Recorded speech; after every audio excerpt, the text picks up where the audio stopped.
안녕하십니까. 2020년 2월 20일 최병무 이펙트 시작하겠습니다.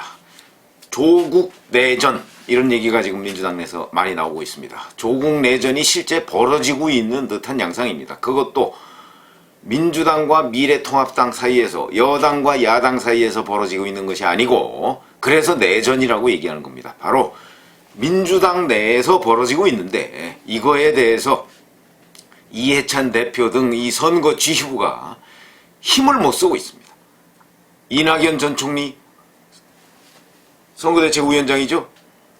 투톱 체제로 오늘 선대위를 발족을 했는데 이낙연 후보도 이거에 대해서 말을 못하고 있습니다. 흥미로운 현상입니다. 우선 첫 번째, 오늘 바로 또 정봉주 전 의원 서울 강서 갑의 금태섭 의원 지역구에 출마하겠다고 했다가 당으로부터 저지당한 정봉주 전 의원이 오늘은 김남국 변호사에 대해서 강력한 지원포를 쐈습니다.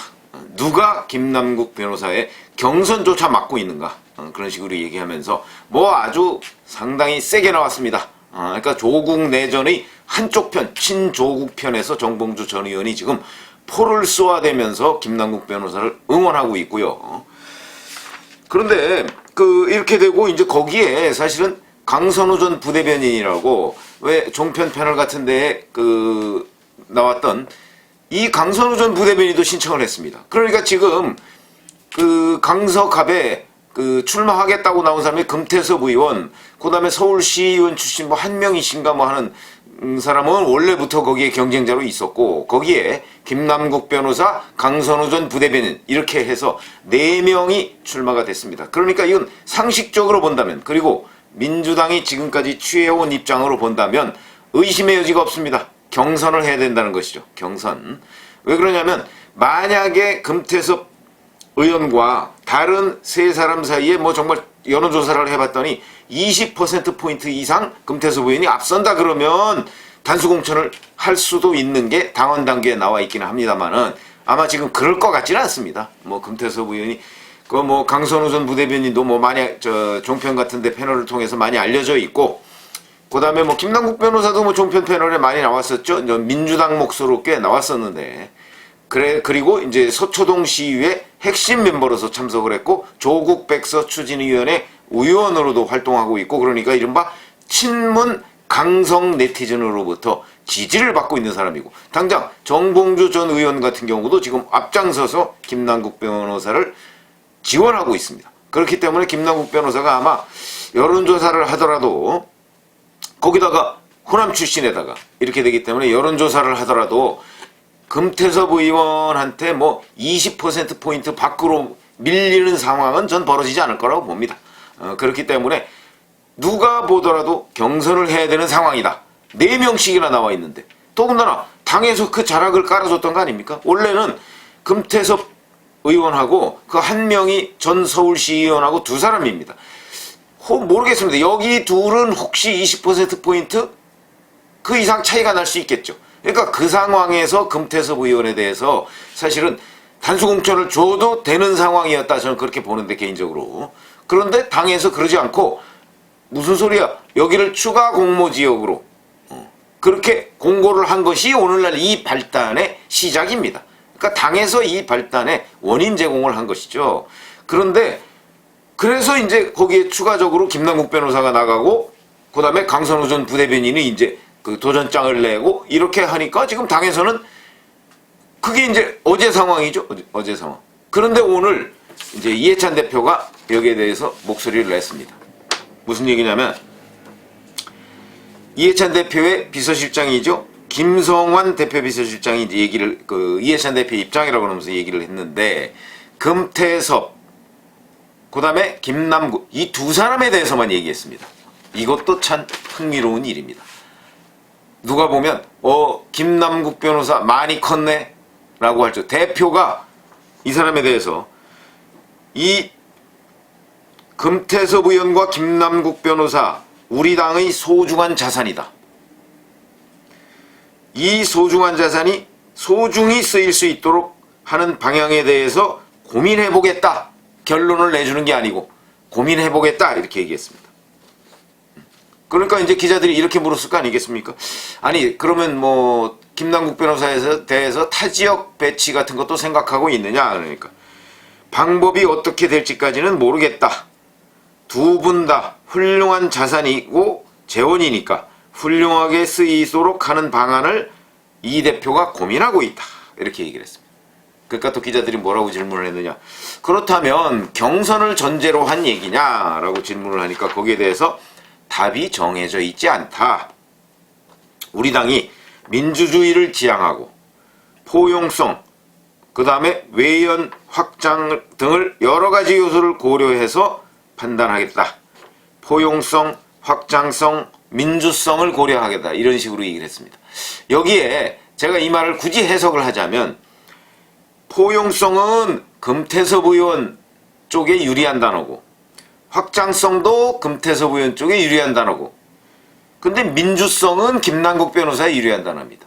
왜냐하면 민주성이라는 것은 뭐 김남국 변호사를 뭐 배제한다고 해서 민주주의가 아니다 이런 얘기가 아니고 김남국 변호사가 일단 도전을 했으니까 그 도전에 대해서 도전을 하면 그거를 강제로 꺾을 수 있는 방법은 경선 외에는 뭐가 있습니까? 그렇기 때문에 이제 그건 민주성이라는 개념 그러면 경선도 허용하겠다 이런 의미로 받아들여진다 이렇게 해석을 할 수가 있겠습니다.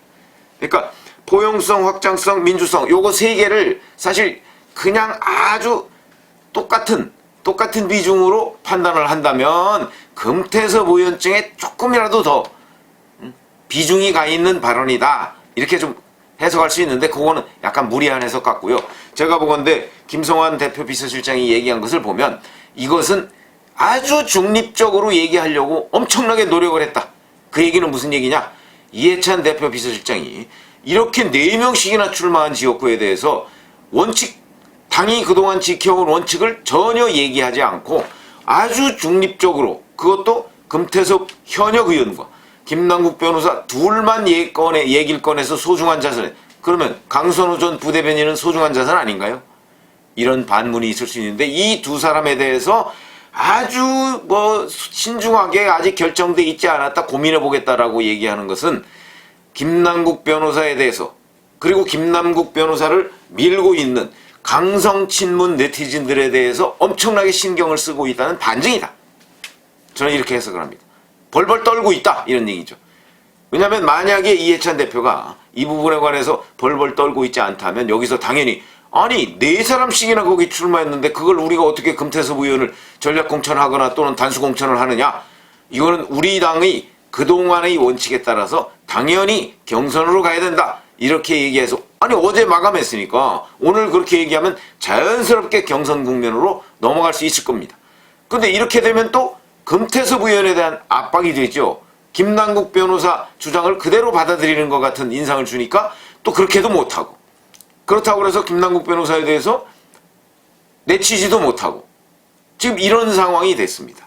그래서 제가 지금 말씀드리는 거는 이해찬 대표도 그 친노의 좌장이라고 하는 이해찬 대표도 역시 강성 친문은 두려운 모양이다. 쩔쩔매고 있다. 이런 장면들을 읽을 수 있다. 이런 얘기입니다. 이런 장면은 또 선거 지휘부의 한 사람이죠. 이광재 전 강원지사. 이 사람이 강원도 선대위원장입니다. 이 사람한테도 그대로 읽을 수가 있습니다. 기자들이 물었죠. 그랬더니 이거는 오래 끌어서는 안 될 문제다. 글쎄 말입니다. 당연한 소리를 하고 있습니다. 그러면서 정치권은 다음 말이 좀 중요해 보이는데 정치권은 서로 다름 속에서 지혜를 찾는 방법을 가져야 다음 단계로 넘어가는 것이다. 이렇게 얘기를 했습니다.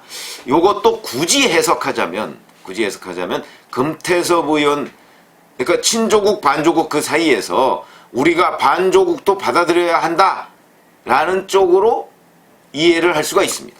굳이 해석하자면. 그런데 이광재 강원 선거대책위원장은 그거보다는 아마 자기는 중립을 지킨다고 이런 표현을 했을 가능성이 더 높다.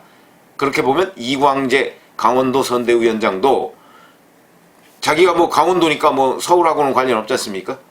그런데 거기도 역시 강성 친문들을 의식해서 의도적으로 중립지대를 택하고 완전히 무슨 남의 얘기하듯이 했다. 이렇게 말씀을 드릴 수가 있고요. 제가 초반에 잠깐 말씀을 드렸지만 지금 오늘 출범한 선거대책위원회의 공동선거대책위원장입니다. 서울 종로에 출마한 이낙연 후보. 뭐 황교안 대표하고 지금 맞붙게 돼 있죠.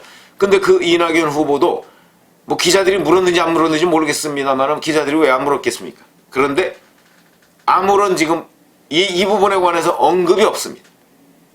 왜 그럴까? 그 언급이 없는 것 자체도 제가 보건대는 이낙연 후보도 역시 강성 친문들에 대해서 어찌 논평을 못하고 정확하게 본인의 스탠스, 자기 위치를 정하지 못하고 있는 건 아닌가 이런 생각이 듭니다. 그만큼 민주당 내에서 강성 친문들 중에서 권리당원이 굉장히 많다고 하죠. 그러다 보니까 이 권리당원의 우위력 여기에 선대위 전체가 들썩들썩하는 것 아닌가, 절절매고 있는 것 아닌가 이런 생각이 듭니다.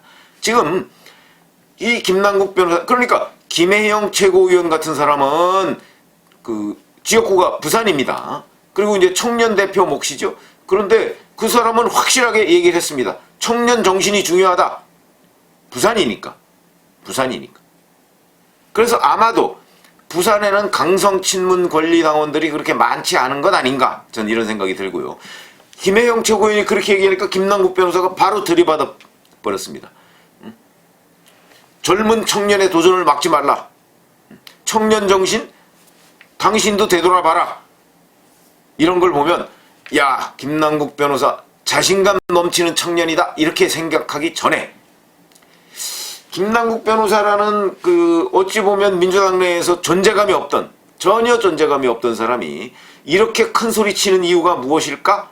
바로 민주당은 강성 친문 권리당원들의 당이다 라고 해도 과언이 아닐 정도로 지금 파워 있는 배경을 가지고 있다. 그것은 본인이 친조국의 등에 올라타는 순간 그 강성 친문 권리당원들이 김남국 변호사를 강하게 밀기 때문에, 정봉주 전 의원을 비롯해서 강하게 밀기 때문에 김남국 변호사가 본인이 가지는 정치적 위상에 걸맞지 않게 지금 굉장히 큰 인물처럼 부각이 됐다.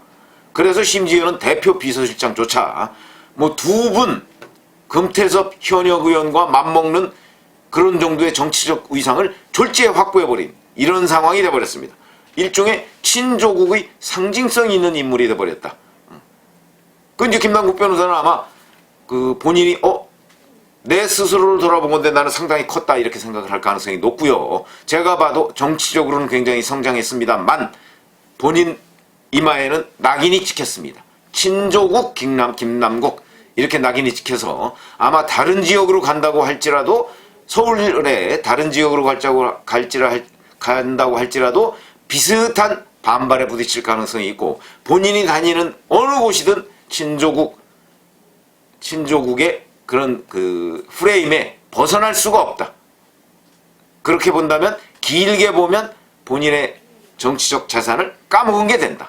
그러나 단기적으로 본다면 위상을 갑작스럽게 점프시킨 것은 틀림없다. 이렇게 말씀을 드리고요. 결국 그 얘기는 민주당 지휘부조차 제가 아침에 말씀드렸지만 문재인 대통령도 이 강성 친문 권리당원들 또는 강성 친문 세력들에 대해서 그 사람이 아산에 있는 반찬가게 공격하는 데 대해서 자제 요구를 안 하지 않습니까? 그런 것처럼 이 강성 친문 네티즌들의 이 민주당 내에서 이 활약, 조국 내전의 한쪽 편에 서 있는 강성 친문 네티즌들의 활약이 이 민주당에서는 자산이자 부담이다. 그래서 지금 선대위도 흔들리고 있다. 이런 말씀을 드리고요. 그러면 이 효과가 어떨 것인가? 그건 아침에 제가 말씀드렸듯이 이 효과는 미래통합당한테는 매우 긍정적인 요소로 작용을 할 것이다. 왜 그러냐면 친조국, 반조국에서 친조국의 편에서 내전을 벌이고 있으면 그 내전이 오래가면 오래갈수록 이것은 미래통합당에는 좋은 일이다. 이런 말씀을 드리겠습니다. 감사합니다.